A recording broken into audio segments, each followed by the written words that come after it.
Tara mga kaprenis, samahan nyo kami maglinis sa puntod ni Edward. Mga kaprenis, so for today's video is nandito tayo sa cemetery kasama ang ating mag-ama.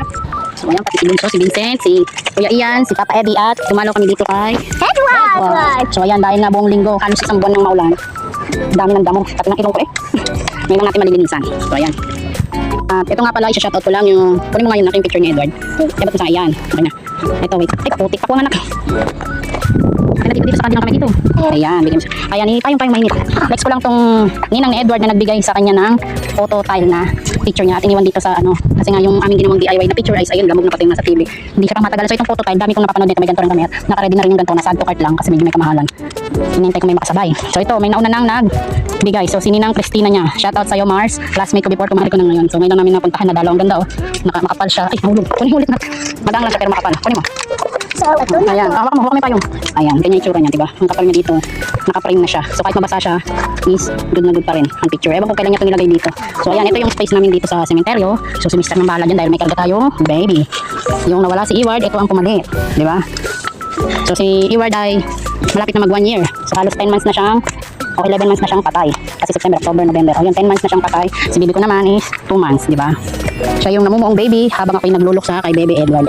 Kuya Edward na pala. So cute. Ang cute nung napiling yung picture ni Edward. Yung nagpabinyag ako. Parang ano pa lang siya dyan eh. Siguro mga 4 months kasi malaking bata yan. Pero nagpabinyag ako ng 7 months na. Yung pictorial niya, pang 4 months pa lang yan. So ayan, napakaano. Halos lahat naman dito. Nakasabayan namin. Madadamo. Madadamo na rin yung kanilang mga mahal sa buhay.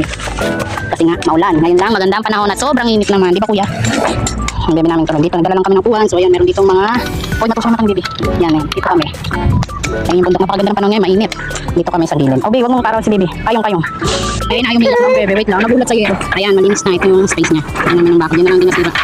Patingin ako ng picture yan. Patingin. Thank you, Ninang Christina. Kahit patay na ako, napagawan mo pa ako ng ganito. Magsisilbing lapid ako dito. Tsaka, tinugod. Ayan. Magbilis ka na kayo. Nagngawa na naman ng bebe, oh. Nagdidila-dila. Gutom na.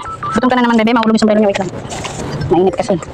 Ang bebe namin, first time dumalaw kay Kuya Eward. Kasama ka.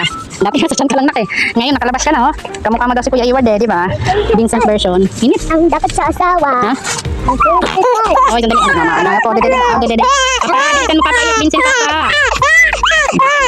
Yay! Tapos na tayo magdamay. Nauwing tayo. Oh, yung boto na initan na. Oh, naiinip na. Wait lang po. Sisindihan na lang natin. Basta pala yung posporo may iwan dito. Ba't kasi lang kami bound lighter.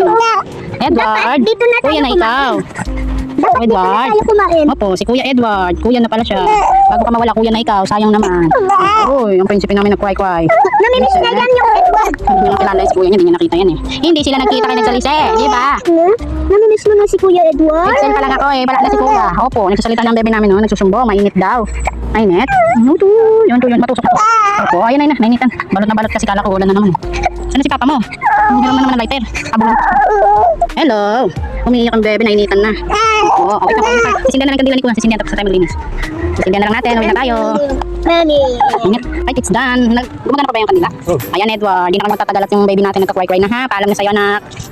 Gabayan mo na lang ang iyong mga kapatid. Bye-bye. See you again. Dalo-dalo na lang kami ulit dito. Ang bata. Punta na kami dito mamaya. Mamaya ulit. Uwi na kami. Bye-bye, Edward. Mainit eh. Alas 10 nung mainit na. Ayan, at bago tayo tuluyang umuwi ay dumaan muna kami dito para mabilhan ng anak ko ng isa na pang polo dahil dalawa pa lang yung polo yung palit-palitan. Ito na yung pangatlo. At syempre dito magbabayad na tayo at hindi mawalan, mumirit na naman ito yung isa. At ginutom na kami, late na magtanghalian. Kaya naman yung kantin muna dahil budget tipilig ko tayo ngayon. Kailangan magtipid, ang mahalaga ay makakain ng sabay-sabay kasama ang pamilya. Stones, colors, brighter world unknown. Every glance a little spark, lighting up the dark. You're the song I can't forget.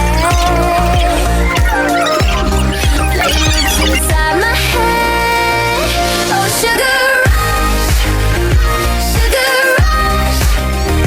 You're my high, you're my crush. Every smile, electric touch. Oh, sugar rush, sugar rush.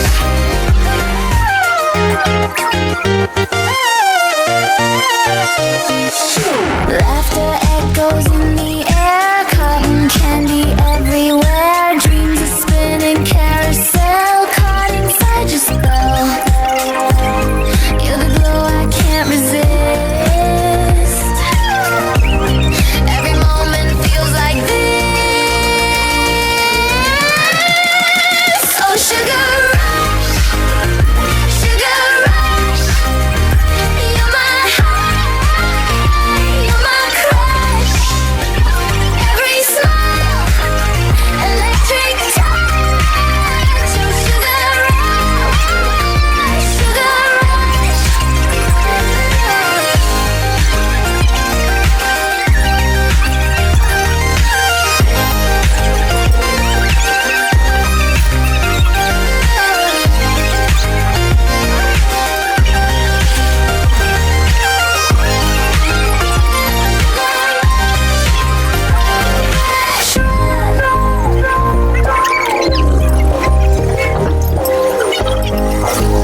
At finally, nakauwi na kami ng bahay. Kaya ito, mag-unboxing siya ng kanyang pinabiling Ayan, toys. puro toys ka na dyan ha. Opo.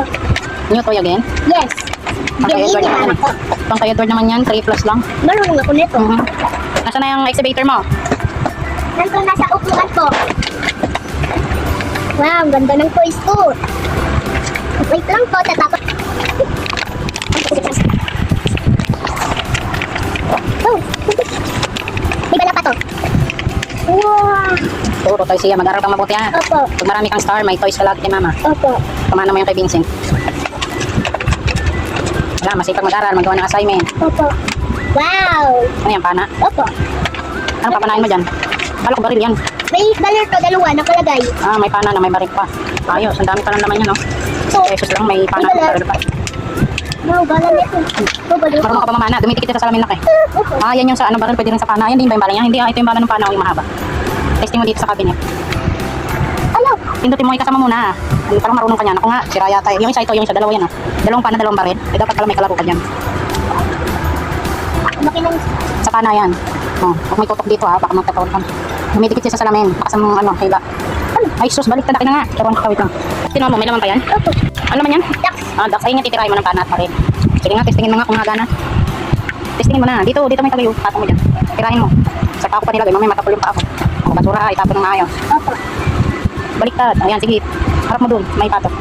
Isakto mo sa goma. Ayan.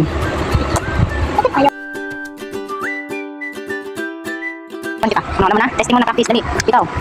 Hindi, ang hilahin mo yung green lang, hindi yung low bed. Hindi, pantay mo doon sa ganun. Ito, ayan. Hilahin mo yung green, tapos bibitawan mo. O, hila. Bitaw. Pagitin mo, hindi matatanggal yun. Hilahin mo na yung green. Bitaw. Mali. Ano, kaya mo nang gamitin? Practice pa. Yung green ang hawakan mo, hila. Pag nakalagay na yun sa dyan, hilahin mo na. Sige, hila. Hilahin mo na. Kailangan na ito sa dyan. Tuturuan pa yung kuya mo. Nandudula.